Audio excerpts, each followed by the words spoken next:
falar sobre as urticárias, que é uma doença cada vez mais observada nos dias de hoje.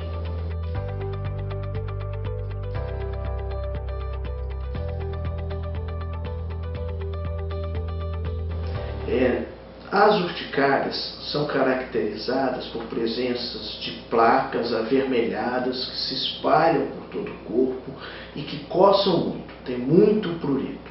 Elas podem estar associadas a alguns gatilhos, como por exemplo o uso de medicamentos, alguns tipos de alimentos, principalmente frutos do mar, amendoim e outros alimentos que não são comuns na alimentação, como sementes, os mais variados tipos de sementes, mas também podem aparecer espontaneamente, sem uma causa definida.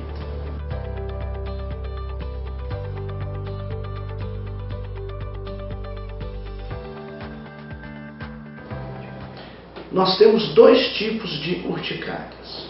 As urticárias agudas, que são aquelas que acontecem de vez em quando.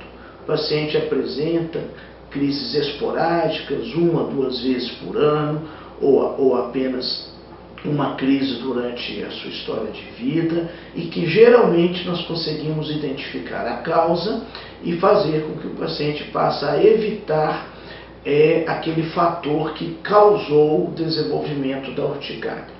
Essas são chamadas, então, de urticárias agudas. Os testes alérgicos, nestes casos, são importantíssimos para identificarmos o que levou ao aparecimento desse tipo de urticária. Em algumas situações, podemos ter casos graves, onde a urticária aguda está associada a angedema, que é o inchaço, o edema de partes do corpo, como face, nariz, garganta, olho, lábios, podendo ocorrer obstrução de vias aéreas inferiores e causar o que nós chamamos de reação anafilática.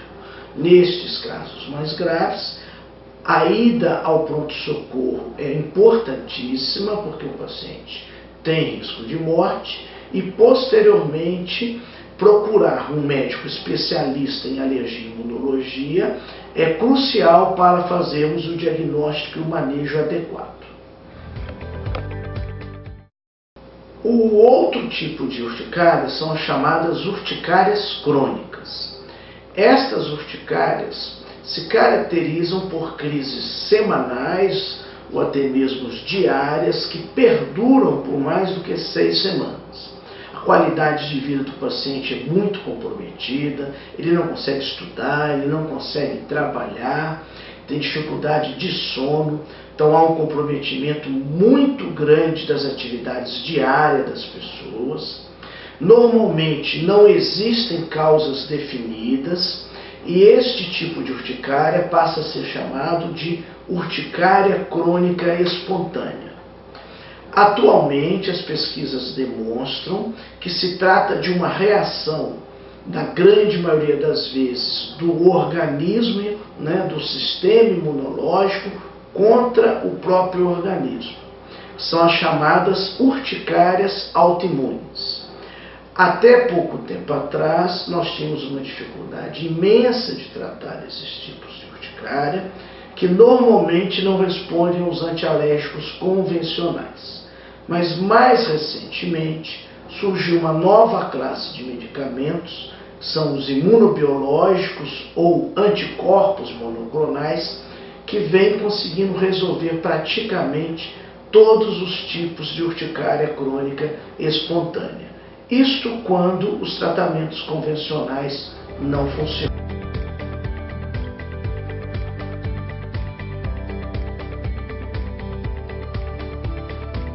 Com urticária pode ter risco de morte.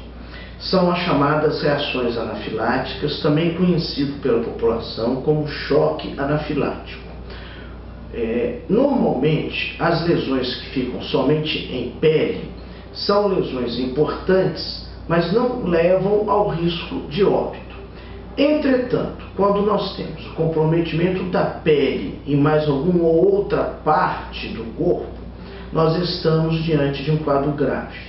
Por exemplo, se eu tiver as placas de urticária associadas a tosse, rouquidão, falta de ar, eu estou tendo um comprometimento respiratório e esse paciente tem que ir imediatamente ao hospital para ser atendido, porque ele está iniciando um quadro de reação anafilática.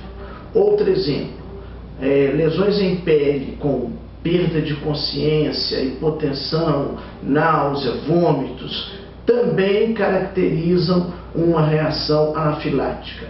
Ou seja, pele e comprometimento de algum outro sistema do corpo, seja gastrointestinal, respiratório ou comprometimento de mucosas, edema em úvula, edema em orofaringe, são situações que denotam, que caracterizam o risco de óbito. No hospital, o médico vai avaliar, essa avaliação tem que ser rápida, e a droga de escolha para o tratamento, para reverter esta situação, é a adrenalina intramuscular. Certamente, reconhecer quando está iniciando uma reação mais grave é importante para que o paciente possa ter um resultado favorável dessas crises mais graves. A demora do atendimento é a principal causa de óbito nestes pacientes.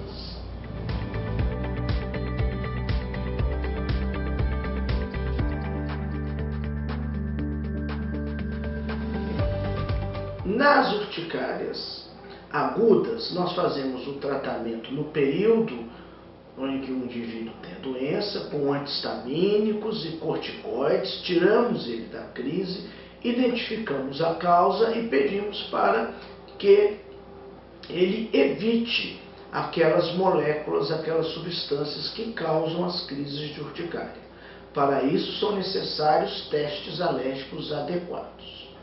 Nas urticárias crônicas, que são aquelas que acontecem frequentemente por um período superior a 6 semanas, nós iniciamos com a utilização de antialérgicos, que são os famosos antihistamínicos. Damos preferência aos antihistamínicos de segunda geração, que não atravessam a barreira hematoencefálica e, portanto, não causam sonolência no paciente. Fazemos doses altas e tentamos controlar com estas medicações.